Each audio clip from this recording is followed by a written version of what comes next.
Look forward to the third reading. Tracy Martin. Kia ora. Tēnā koutou katoa, ko tēnā tāku mihi nunui, kia koutou I tēnei wā, tēnā koutou, tēnā tātou katoa. Mr. Speaker, I am honoured to speak on the second reading of this bill.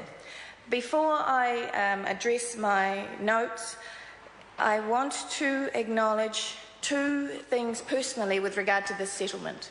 Firstly, when I was elected to the Rodney Local Board of Auckland Council, one of the first meetings I was invited to was a meeting run by Ngati Whatua o Kaipara, where they brought together the Pākehā community of Helensville, Shelley Beach, Parakai, and said to them quite clearly, our argument is not with you, our argument is with the Crown. You are our neighbours and you have nothing to fear from us and nothing to fear from this settlement. And that embodies the history of Ngati Whatua and the way they have dealt with Pākehā. They have always held the basic belief that one must stay in touch, one must negotiate, one must work together to move forward. And it is that they bring with them to this negotiation. It is that they bring to the table when they speak with the Rodney Local Board of Auckland Council about building a future for the people of this rohi. And it is impressive, sir. It has always been impressive. The other issue I wish to acknowledge is the calibre of the people who sat at the table. One of the hardest things to do when we are negotiating is to stay at the table. When people say no, or I don't agree, or this is not correct, or I don't believe you, the hardest thing to do is to stay at the table and keep talking. And that is exactly what Ngati Whatua has done. They stayed at the table. They did not sway from their purpose, but they stayed at the table and in the discussions. And particularly in the gallery today is a gentleman by the name of Hahi Walker from Araparera Marae. On the grounds of Maharangi College there is a whare, te whakawhitiwhiti. And Hahi Walker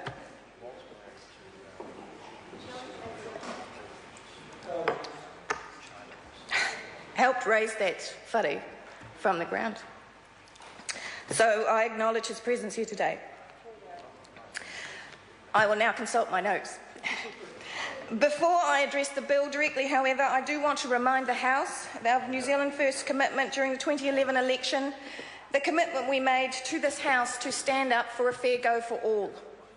And that is a fair go for all New Zealanders, New Zealand Māori, New Zealand Pākehā European, New Zealand Chinese and New Zealanders from all ethnic backgrounds. A fair go for Māori is no different than a fair go needed by all New Zealanders. A fair go to gain first world wages so they can provide for their families.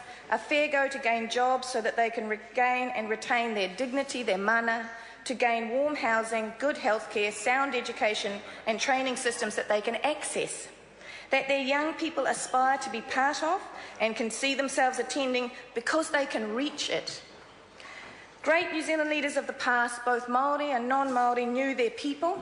They worked hard to provide jobs, healthcare, education and housing for everyone.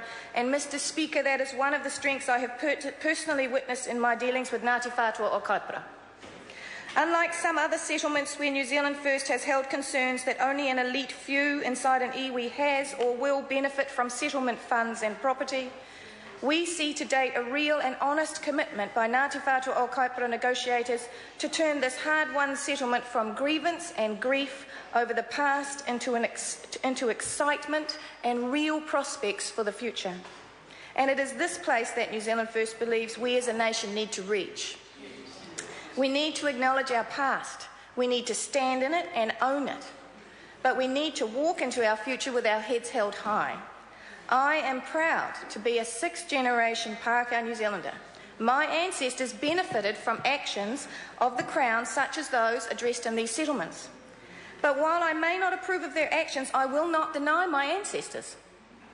I refuse to be ashamed to be connected to this land through the bones buried in it, just as my Ngāti Kahungunu aunts, uncles and cousins are. And Mr Speaker, I'm very proud to be associated in a small way with Ngati Whatua and Arima of Kaipara. I look forward to seeing this bill go through the House so that once given royal assent, the real work can begin. The establishment of the co-governance board over the Parakai Reserve, the pools, the campground and the reserve itself. What an opportunity to bring back an asset that was a jewel in the 1950s and that people could be proud of and that Auckland will flock to. What an opportunity. Imagine the potential for the young people of not only Ngati Whatua or Kaipara, but for the wider community of Helensville, Shelley Beach, Parakai and even further afield. We can't wait to see the beginning of the Papakaianga housing project, a joint venture between iwi, the Rodney Local Board of Auckland Council, Beacon Trust and Albany Unitec. This pre-apprenticeship retrofit program will provide a win-win for the people of Ngati Whatua o Kaipara through the training of young people and by providing the more mature with access to Papakaianga housing. And these are just two of the many opportunities that this settlement will give this rohi. And we believe that Ngati Whatua and Arima is in a position to grab with both hands and take this settlement and create a better future. And that is the point of the settlement. New Zealand First joins with negotiators from iwi in the deep hope that this settlement will set the future in a positive direction that will address the social deprivation of Māori in this area. New Zealand First supports this bill. Nō reira, tēnā koutou, tēnā koutou, tēnā tātou katoa. Katrina Shanks. Thank you, Mr Speaker. It's my pleasure to take a call on